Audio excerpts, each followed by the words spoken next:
आइए 15 नंबर तक हो गया था ना जी। 16 काशी महाजनपद की राजधानी वाराणसी। देखते भी जाना है, याद भी करते जाना है, ठीक है। काशी महाजनपद की राजधानी वाराणसी। सोननंद जातक, सोननंद जातक एक साहित्य का नाम है। किसका नाम है? साहित्य।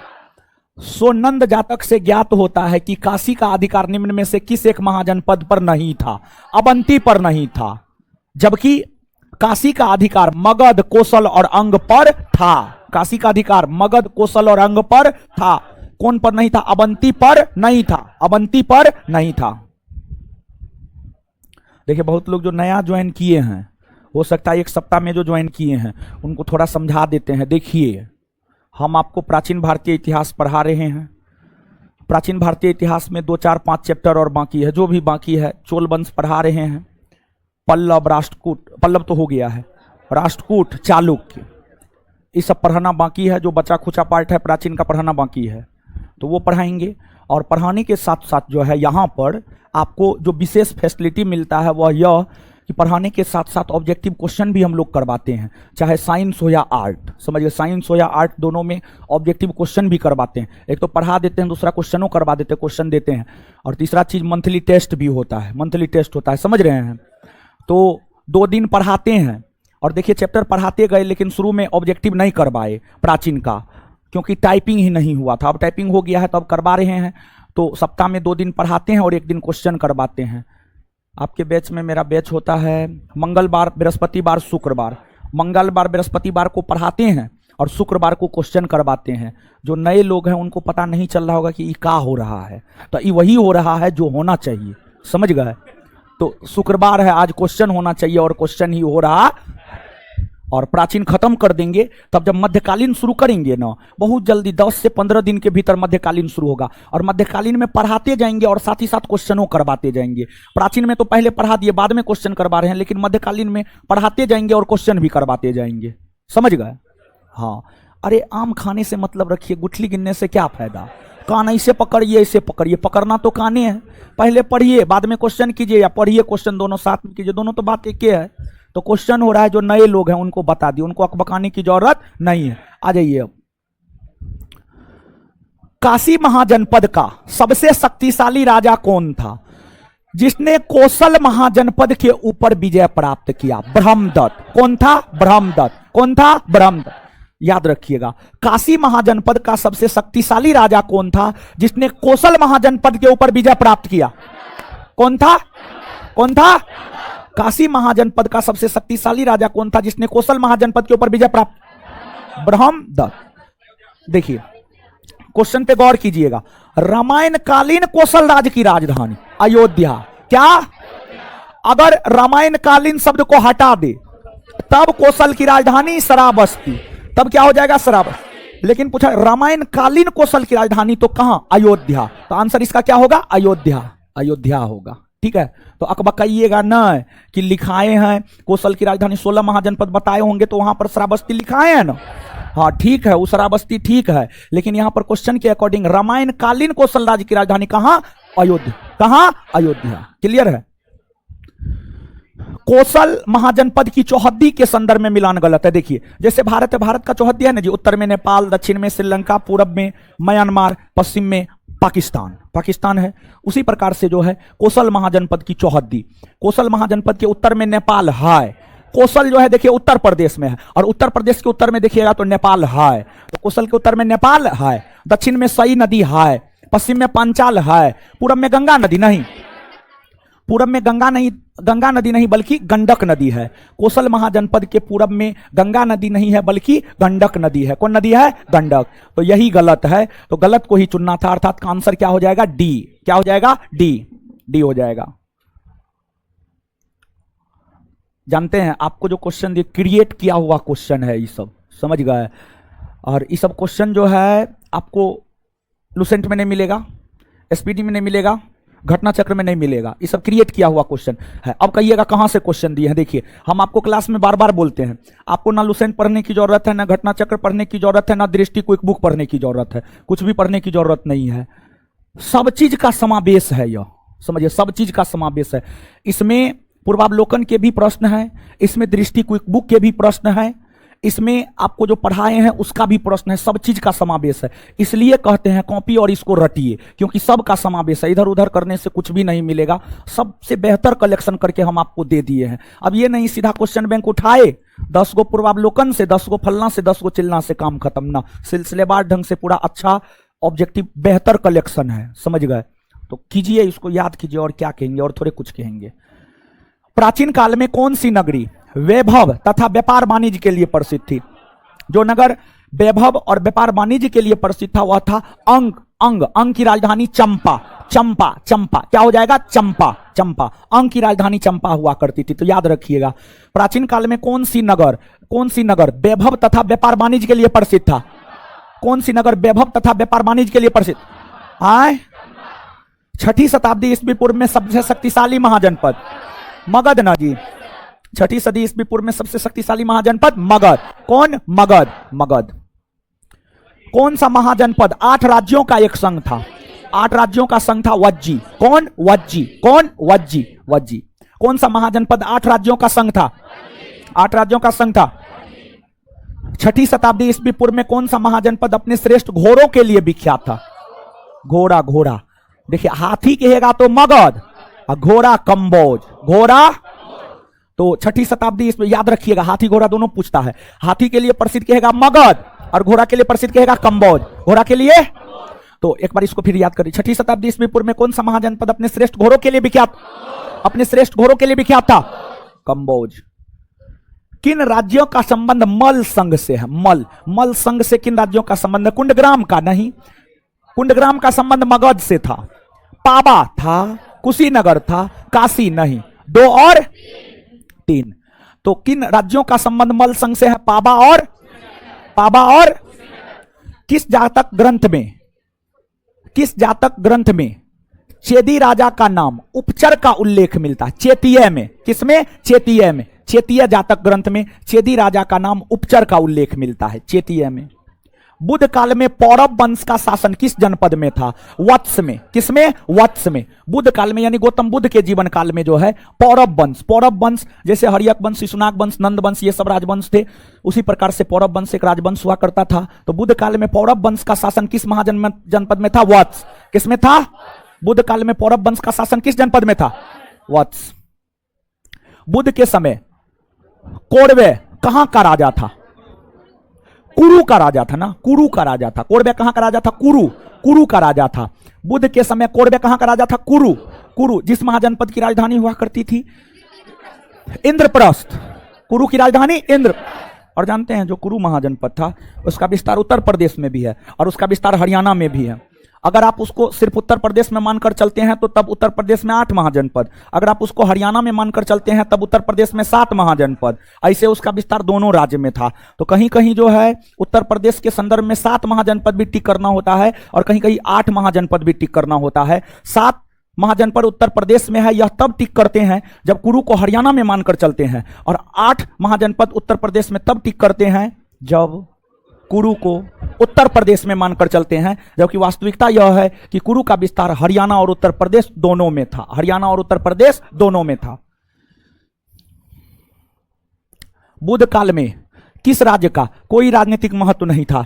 बुद्ध काल में जिस राज्य का कोई राजनीतिक महत्व नहीं था वह था मत्स्य। मत्स्य की राजधानी विराटनगर और मत्स्य महाजनपद हुआ करता था राजस्थान में। कहां पर? राजस्थान में। बुद्ध काल में किस राज्य का कोई राजनीतिक महत्व नहीं था? मत्स्य। किसका? बुद्ध काल में किस राज्य का कोई राजनीतिक महत्व नहीं था? बुद्ध काल में सुरसेन का राजा कौन था जो बुद्ध के प्रमुख शिष्यों में से एक था? अवंती पुत्र। कौन? अवंती।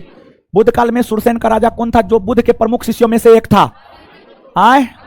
बुद्ध काल में सुरसेन का राजा कौन था जो बुद्ध के प्रमुख शिष्यों में से एक था? कौन? अवंती पुत्र। अस्मक महाजनपद में राजतंत्र की स्थापना किस वंश के शासकों द्वारा किया गया था? इक्ष्वाकु वंश। किसके द्वारा? इक्ष्वाकु। अस्मक महाजनपद में राजतंत्र की स्थापना किस वंश के शासकों के द्वारा किया? इक्ष्वाकु वंश। निम्नलिखित में से किस महाजनपद में लोहे की खान तथा उत्कृष्ट अस्त्र शस्त्र का निर्माण होता था? अवंती होगा, अवंती। किस महाजनपद में लोहे की खान तथा उत्कृष्ट अस्त्र शस्त्र का निर्माण होता था? अवंत। किस महाजनपद में लोहे की खान तथा उत्कृष्ट अस्त्र शस्त्र का निर्माण होता था? अवंती। किसमें? अवंत। निम्न कथनों पर विचार कीजिए। पहला, गंधार की राजधानी विराटनगर नहीं, गंधार की राजधानी तक्षशिला, गंधार की राजधानी तक्षशिला, तक्षशिला, ठीक है। तक्षशिला प्रमुख व्यापारिक नगर होने के साथ साथ शिक्षा का भी प्रमुख केंद्र था। हाँ था ना, मौर्य काल में शिक्षा का प्रमुख केंद्र था ना जी, तक्षशिला विश्वविद्यालय। चंद्रगुप्त मौर्य कहां से शिक्षा प्राप्त किया था? तक्षशिला। और जो चाणक्य था वो तक्षशिला विश्वविद्यालय में पढ़ा और पढ़ाया, समझ गए। तक्षशिला विश्वविद्यालय का निर्माण राजा तक्ष ने करवाया था और यह विश्वविद्यालय विश्व का सबसे प्राचीनतम विश्वविद्यालय माना जाता, विश्व का सबसे प्राचीनतम सबसे पुराना विश्वविद्यालय राजा तक्ष ने उसका जो है आपको निर्माण करवाया था। प्राचीन काल में कंबोज अपने श्रेष्ठ घोड़ों के लिए विख्यात था। हाँ, प्राचीन काल में कंबोज अपने श्रेष्ठ घोड़ों के लिए विख्यात था।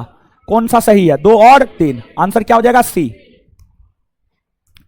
बुद्ध काल में 16 महाजनपदों के अलावा गंगा घाटी में कुल कितने गणतंत्रों के अस्तित्व में प्रमाण मिले हैं?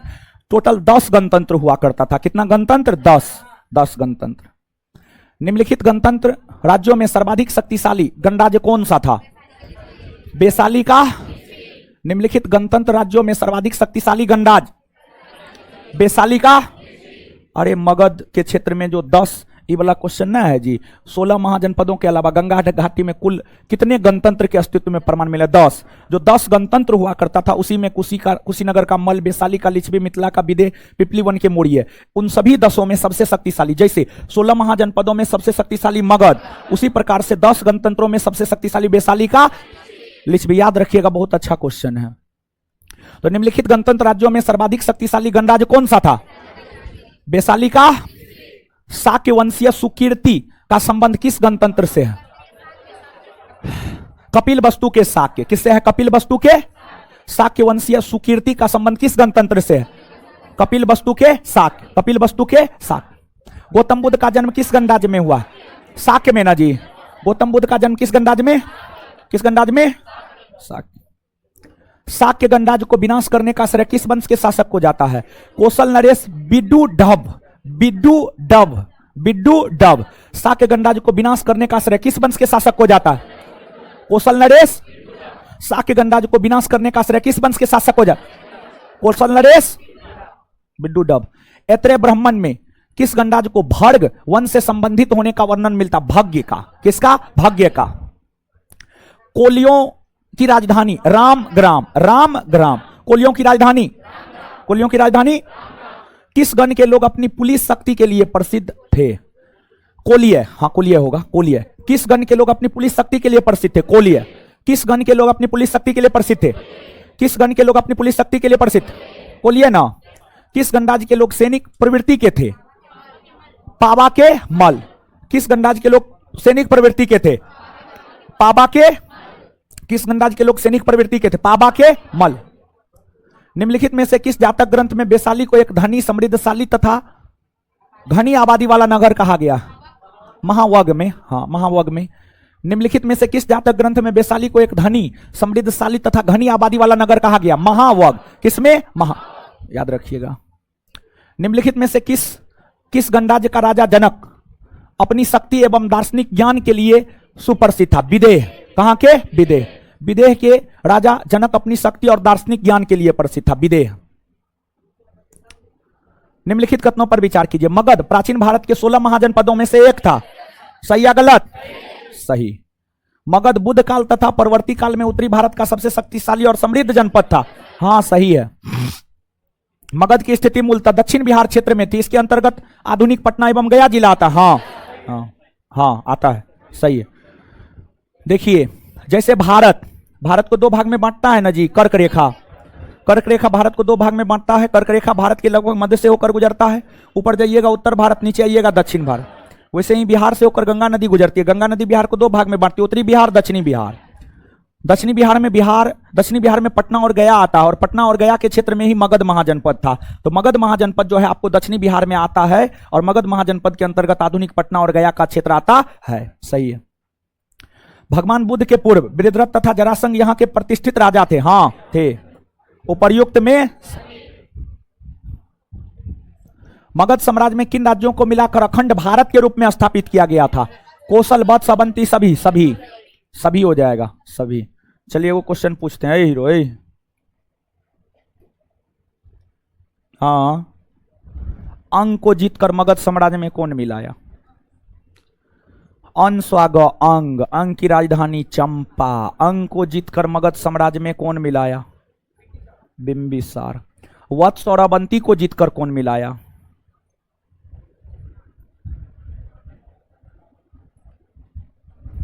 कलिंग को जीतकर कौन मिलाया? नीलवट्टे सन्नाटा। बोलिए, क्या कुछ बोलना चाहते हैं? न्यू है? न्यू है नहीं ना, पढ़े हैं ना। अवंती और वत्स को जीतकर मगध साम्राज्य में किसने मिलाया? हाँ बताइए, कुछ तो बोलिए। बिंबिसार। अच्छा, ए खड़ा हो जाइए, खड़ा होइए। हाँ आप क्या हैं? हम बोलता हम, एकदम लगता है मोदी जी का नवरत्न है ही कि हम इसको खड़ा नहीं करेंगे। क्लास में तो मोदी का नवरत्न आ जाए हम ओकरो खड़ा कर देंगे। आप कौन खेत का मूली हैं? बोलिए, अवंती और वत्स को जीतकर मगध साम्राज्य में कौन मिलाया? उदयन। अच्छा,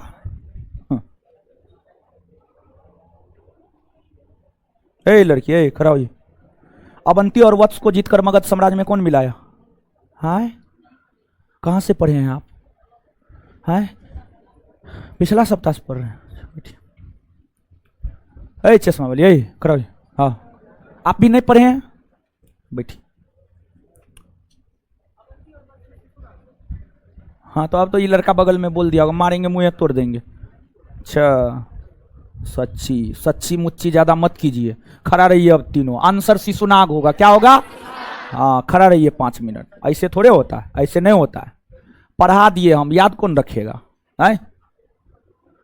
हाँ हाँ, शर्माना ना है। क्वेश्चन आंसर देखिए, ससुराल नहीं आपका कि शर्माएंगे। निम्नलिखित में से किसने मगध की राजधानी वैशाली को बनाया? शिशुनाग। किसने? शिशुनाग ने। किसने? शिशुनाग। मगध के सबसे प्राचीन राजवंश का संस्थापक। मगध में शासन करने वाला सबसे प्राचीनतम राजवंश था हर्यक वंश। कौन था? हर्यक वंश ना जी। लेकिन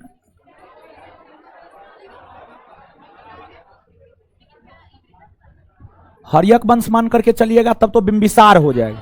क्या हो जाएगा? बिंबिसार। मगध का उल्लेख पहली बार किस ग्रंथ में मिलता है? मगध का उल्लेख पहली बार मिलता है अथर्ववेद में। किसमें? मगध का उल्लेख पहली बार किस ग्रंथ में मिलता है? अथर्ववेद। किसमें मिलता है?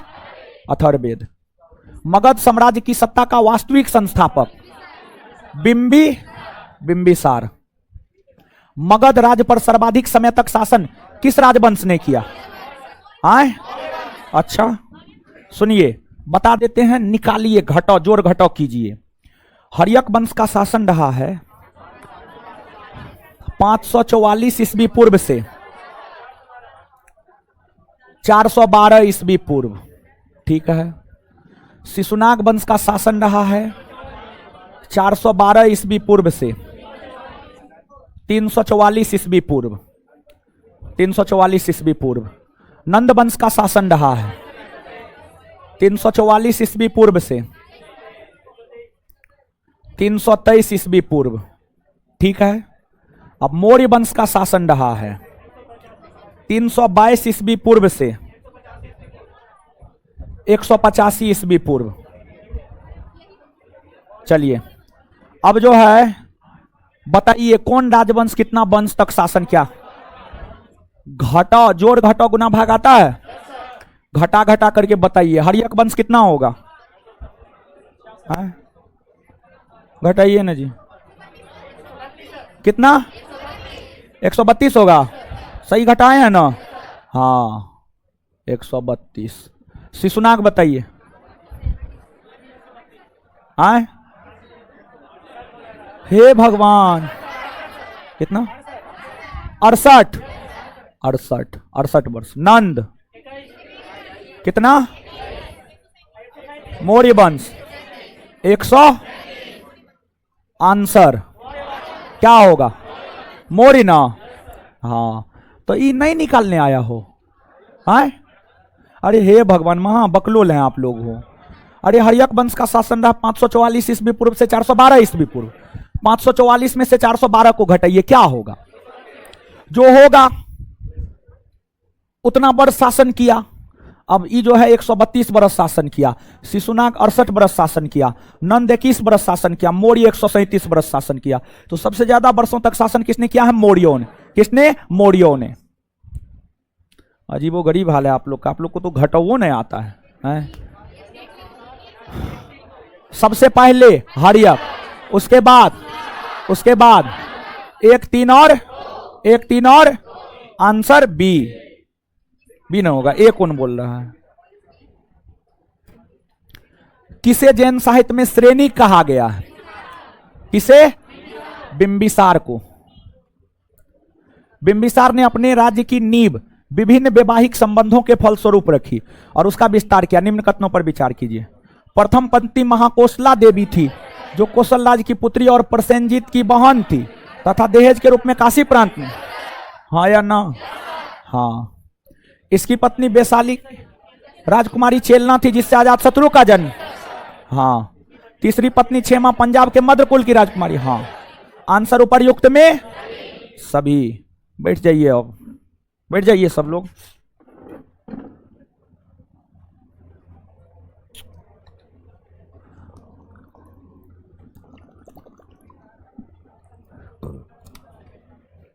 आगे आ जाइएगा। अंग राज्य को जीतकर किसने मगध में मिला? अंग को जीतकर मगध में बिंबिसार ने। और बिंबिसार ने वहां का शासक किसको बनाया? अजात। चंद्रप्रद्योत कहां का प्रसिद्ध शासक? चंद्रप्रद्योत अवंती का प्रसिद्ध शासक था। कहां का? अवंती का प्रसिद्ध शासक था। जीवक किसके दरबार में रहता है? बिंबी। और बिंबिसार जो है अपने राज्य में जीवक को गौतम बुद्ध की सेवा में भेजा था। हाँ, भेजा।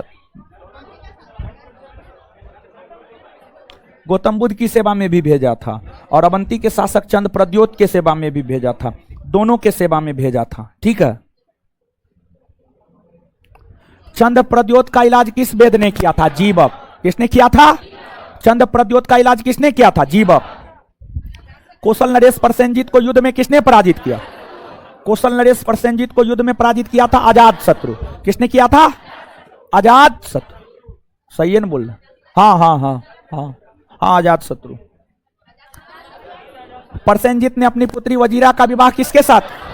अजातशत्रु ना। जब प्रसेनजीत को पराजित अजातशत्रु ने किया तो दोनों के बीच समझौता हुआ और उस समझौता के तहत ही प्रसेनजीत ने अपनी बेटी वजीरा का विवाह अजातशत्रु के साथ किया और दहेज के तौर पर काशी दे दिया। दहेज के तौर पर, देखिए, प्रसेनजीत अजातशत्रु को भी दहेज के तौर पर काशी दिया अपनी बेटी का विवाह अजातशत्रु से करके। और उससे पहले प्रसेनजीत बिंबिसार को भी काशी दिया था दहेज के तौर पर अपनी बहन का विवाह बिंबिसार के साथ करके। ठीक है। किसका नाम कुनिक था? अजातशत्रु। निम्नलिखित में किस कूटनीतिक मित्र की सहायता से अजातशत्रु ने लिच्छवियों पर विजय प्राप्त? वर्षकार की मदद से ना जी। वैशाली को जीतने में अजातशत्रु को कितना बरस लगा था? 16 बरस। कितना बरस? 16 बरस। समझ गए? अजातशत्रु ने किसके विरुद्ध युद्ध में रथ मूसल तथा महाशिला कंटक नामक हथियार का प्रयोग किया था? लिच्छवी। किसके खिलाफ? अरे ये सब जो है ना, रथ मूसल और महाशिला कंटक, ये पत्थर फेंकने वाला अस्त्र था। पत्थर फेंकने वाला, समझ गए? पत्थर यानी इसके प्रयोग से जो है पत्थर फेंका जाता था। पत्थर फेंका जाता था। निम्नलिखित में किस राजा ने काशी व वैशाली दोनों को मगध में मिलाया? काशी और वैशाली दोनों को मगध में मिलाया था अजातशत्रु। अजातशत्रु। शिशुनाग थोड़े हो, शिशुनाग अवंती और वत्स को मिलाया था। अवंती और वत्स। अजातशत्रु ने काशी और वैशाली को मिलाया। किसने? अजातशत्रु ने। सप्तपर्णी गुफा कहां स्थित है? सप्तपर्णी गुफा है राजगृह में। राजगीर में, समझ गए? राजगीर में। और राजगीर के सप्तपर्णी गुफा में ही प्रथम बौद्ध सम्मेलन हुआ। जानते हैं ना? देखिए, आप जानते हैं प्रथम बौद्ध सम्मेलन राजगीर, द्वितीय वैशाली, तृतीय पाटलिपुत्रा और चौथा कश्मीर के कुंडलवन। तो देखिए, प्रथम जो हुआ था राजगीर के सप्तपर्णी गुफा में, दूसरा वैशाली के बालुकाराम बिहार में, तीसरा पाटलिपुत्रा के अशोकाराम बिहार में, चौथा कश्मीर के कुंडलवन में। कश्मीर के। और राजगीर कितने पहाड़ी से घिरा हुआ? 5। कितने पहाड़ी से? किसने अवंती तथा वत्स राज पर अधिकार कर मगध साम्राज्य में मिला है? किसने? शिशुनाग ने। निम्नलिखित में किसके शासन के समय मगध साम्राज्य के अंतर्गत बंगाल से लेकर मालवा तक का भूभाग सम्मिलित? हाँ, क्या होगा उत्तर? शिशुनाग। शिशुनाग। किसे पुराण तथा दिव्यावधान में काकवर्ण कहा जाता है? पुराण तथा दिव्यावधान में काकवर्ण कालाशोक को कहा जाता है। किसको? कालाशोक। कालाशोक को कहा जाता है। निम्नलिखित में से किस बोध संगति के दौरान बोध संघ दो भाग स्थविर और महासंगिक में बट गया? दूसरा ना जी, महायान और हीनयान में चौथा। महायान और हीनयान में चौथा। किस ग्रंथ के अनुसार काकवर्ण को राजधानी पाटलिपुत्रा में घूमते समय महापदम नंद नामक व्यक्ति ने चाकू मारकर हत्या कर दी थी? हर्षचरित। हर्षचरित। हर्षचरित की रचयिता कौन है? बाणभट्ट। कौन है? अर्थशास्त्र के रचयिता कौटिल्य। अर्थशास्त्र कौटिल्य चाणक्य। अष्टाध्यायी पाणिनि। अष्टाध्यायी। महाबोधि वंश के अनुसार कालाशोक को कितने पुत्र थे? 10। क्या गो? कालाशोक के निधन होने के बाद 10 पुत्र शासन किया था, लेकिन सब नालायक निकम्मा बेहया था। निम्न कथनों पर विचार कीजिए। नंद वंश का संस्थापक महापदम नंद एक क्षत्रिय था। गलत है। नंद वंश का संस्थापक महापदम नंद शूद्र था। क्षत्रिय नहीं था बल्कि शूद्र था। क्या था? शूद्र। शूद्र था। महापदम नंद को सर्व छत्रांग अर्थात क्षत्रियों का नाश करने वाला तथा भार्गव अर्थात परशुराम के दूसरे अवतार। सही है। क्या है? सही है। महापदम नंद ने एक विशाल साम्राज्य की स्थापना की तथा एक राटे बम एक छत्र की उपाधि धार। हाँ, सही है। कौन कौन सा सही है? 2 और 3। Answer C. मगध महाजनपद में सर्वप्रथम किस राजवंश ने शासन किया? हर्यक ना। सबसे पहले हर्यक, हर्यक के बाद शिशुनाग, शिशुनाग के बाद नंद, नंद के बाद मौर्य, मौर्य के बाद शुंग, शुंग के बाद कर्ण, कर्ण के बाद सातवाहन, सातवाहन के बाद कुषाण, कुषाण के बाद गुप्त, गुप्त गुप्त गुप्त, गुप्त के बाद वर्धन, वर्धन के बाद पाल, पाल के बाद सेन। मगध के किस शासक को सेनिया अर्थात अस्थाई सेना रखने वाला कहा गया है? बिंबिसार। किसको? मगध के किस शासक को सेनिया अर्थात अस्थाई सेना रखने वाला कहा गया है? बिंबिसार ने कहां के शासक चंद प्रद्योत के इलाज के लिए अपने राजवेद जीवक को भेजा? अवंती। कहां? अवंती। बिंबिसार की हत्या किसने की थी? उसका बेटा ना जी। उसका बेटा कौन था? अजात शत्रु ना जी। अजात शत्रु के संदर्भ में कौन सा कथन सही है? अजात शत्रु को कुनिक कहा जाता है। हाँ, कहा जाता। अजात शत्रु को ही पितृहंता भी कहा जाता। हाँ, कहा जाता। अजात शत्रु का कूटनीतिक मित्र वर्षकार था। हाँ, था। आंसर 1, 2 और 3 है। नोट में देखिए। न है तो लिखिए ना, इतना ना है दिमाग है ना। हाँ, 1, 2 और। प्रथम बौद्ध सम्मेलन का आयोजन किस राजा के समय में? आजाद। प्रथम बौद्ध सम्मेलन का आयोजन किस राजा के समय? अजात शत्रु। अजात शत्रु का सदैव किस संघ के साथ संघर्ष रहा था? किसके साथ? वज्जी। किसके साथ? अजात शत्रु का सदैव किस संघ के साथ हमेशा संघर्ष?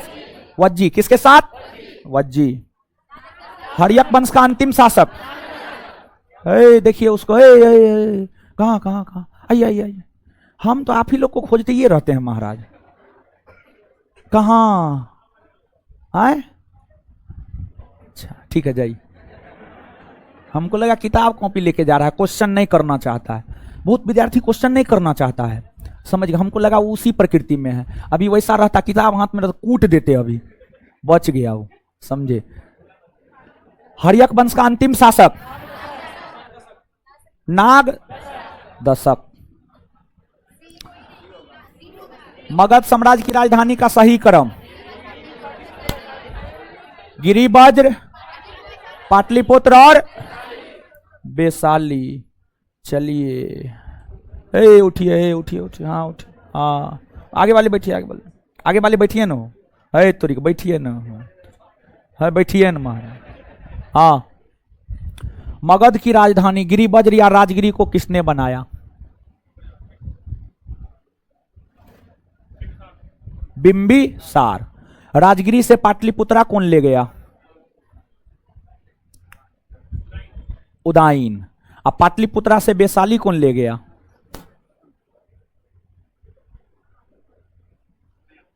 शिशुनाग। कौन ले गया था? शिशुनाग। और फिर वैशाली से पाटलिपुत्रा कौन लाया? काला शोक। आंसर सी होगा। समझ गए? यहां से एक बात पूछा जाता, देखिए ये मगध की राजधानी का क्रम है। मगध का सर्वप्राचीन या राजधानी या सबसे पुराना राजधानी गिरिवज्र। गिरिवज्र को राजधानी बनाया था बिंबिसार ने। किसने? बिंबिसार। गिरिवज्र के बाद पाटलिपुत्रा। गिरिवज्र से हटाकर पाटलिपुत्रा बनाया उदाईन ने। किसने? उदाईन ने।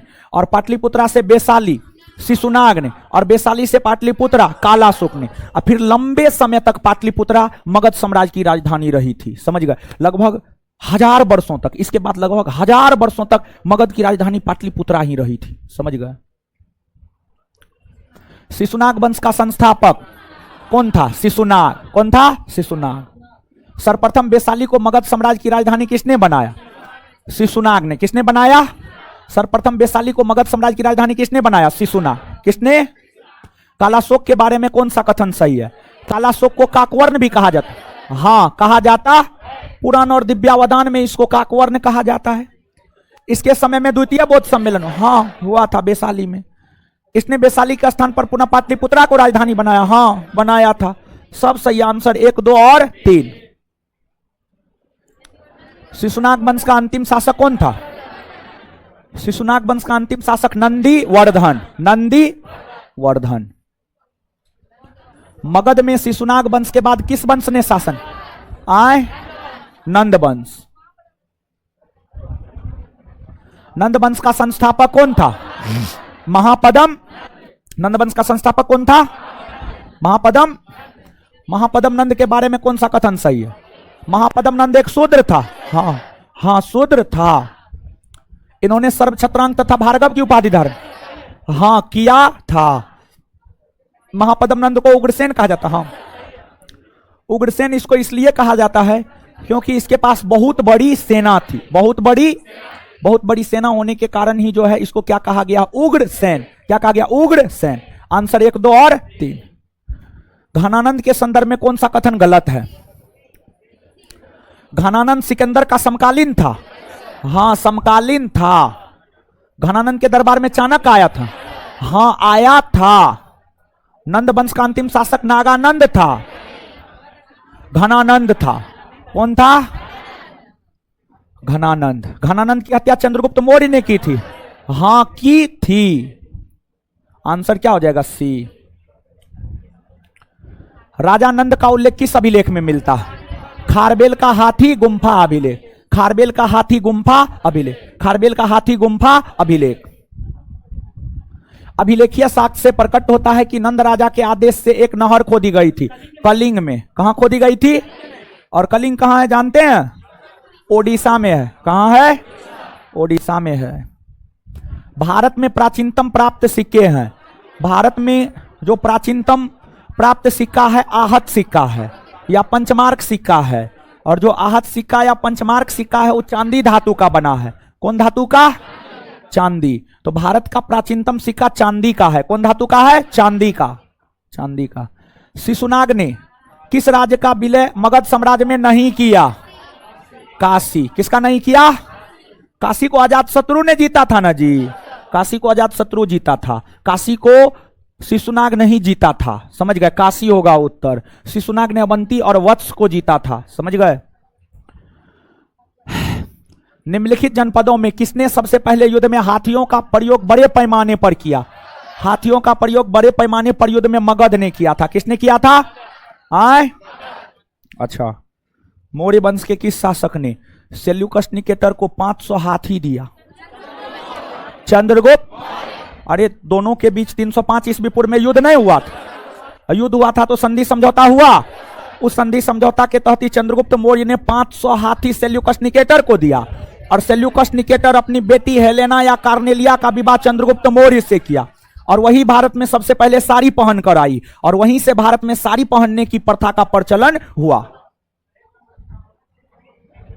दहेज में मिला था काबुल, कंधार, हेरात, मकरान। समझे? पहले दहेज में बहुत कुछ मिलता था, अब तो कुछ नहीं मिलता है।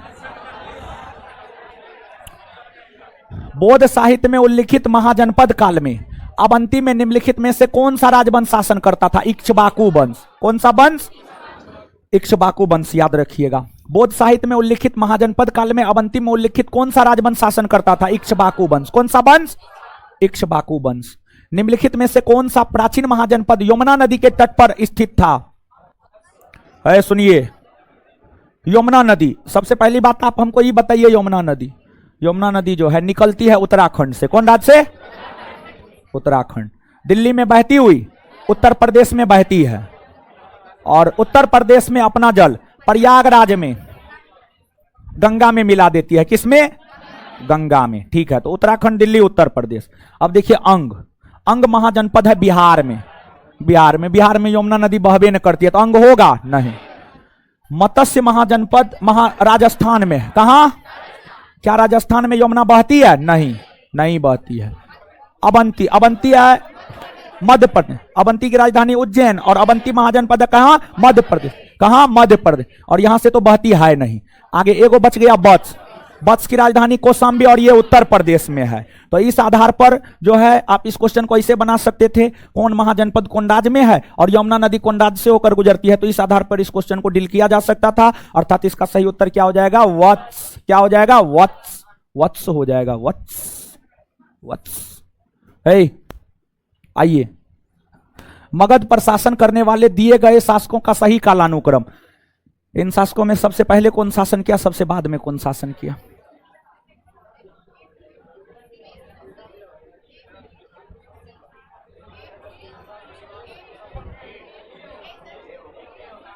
ए होगा। क्या होगा? बिंबिसार से भी पहले शासन बृहद्रथ किया था। बृहद्रथ, बिंबिसार, शिशुनाग और बिंदुसार। आंसर क्या हो जाएगा? ए हो जाएगा। जिस राजा ने कलिंग में नगर खुदवाई थी वह था नंद राजवंश के राजा ने। किसने? नंद राजवंश के राजा ने। पुराणों में निम्नलिखित में से किस शासक को एक छत्र व एक राट कहा गया? महापदम, एक राट और एक छत्र। महापदम नंद। नंद वंश का अंतिम शासक घनानंद। नंद वंश का अंतिम शासक कौन था? घनानंद। घनानंद था। प्राचीन नगर जो महाभारत और महाभाष्य दोनों में उल्लिखित है। देखिए, यानी क्वेश्चन ये पूछ रहा है कि इन नगरों में कौन ऐसा नगर है जिसकी चर्चा महाभारत में भी है और जिसकी चर्चा महाभाष्य में भी है। आप सब लोग जानते हैं महाभारत का रचयिता कौन है? वेद व्यास। विश्व का सबसे बड़ा महाकाव्य महाभारत कितने पर्वों में बटा हुआ है? 18। कितने पर्व में? 18 पर्व में बटा हुआ है। महाभाष्य, महाभाष्य के रचयिता है पतंजलि। कौन है? पतंजलि। तो कौन नगर है जिसकी चर्चा दोनों में है? पतंजलि लिख दिया, पतंजलि होगा, गलती हो गया है, सुधार लीजिएगा, समझिएगा, कोई दिक्कत ना है। मध्यमिका नगर, कारकोट, विराट नगर, रेड। ए और सी। ए और सी होगा उत्तर। ई, ए और सी, मध्यमिका और विराट नगर। उदीन वासवत्ता की दंत कथा संबंधित है उज्जैन से। किससे? उदीन वासवत्ता की दंत कथा किससे संबंधित है? उज्जैन से। प्रारंभिक गणतंत्र में कौन सा नहीं था? योधेय, योधेय, योधेय। शाक्य और लिच्छवी तो गणराज्य था, यहां पर गणतंत्रात्मक शासन प्रणाली था, योधेय में नहीं था। महाजनपद युग के 16 महाजनपदों के नाम बौद्ध साहित्य में प्रायः उल्लिखित मिलते हैं।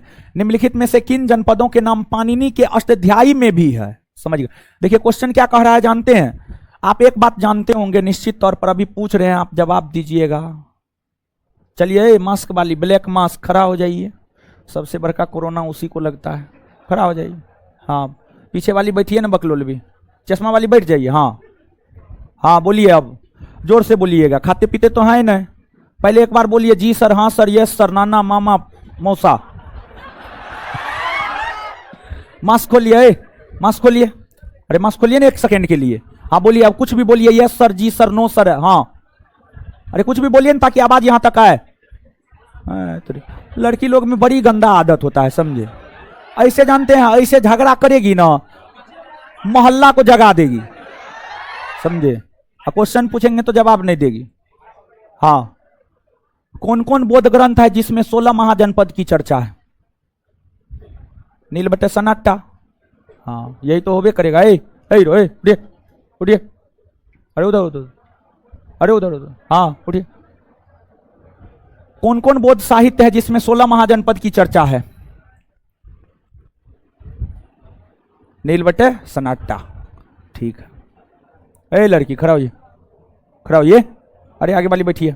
हाँ, कौन कौन बौद्ध साहित्य है जिसमें 16 महाजनपद की चर्चा है?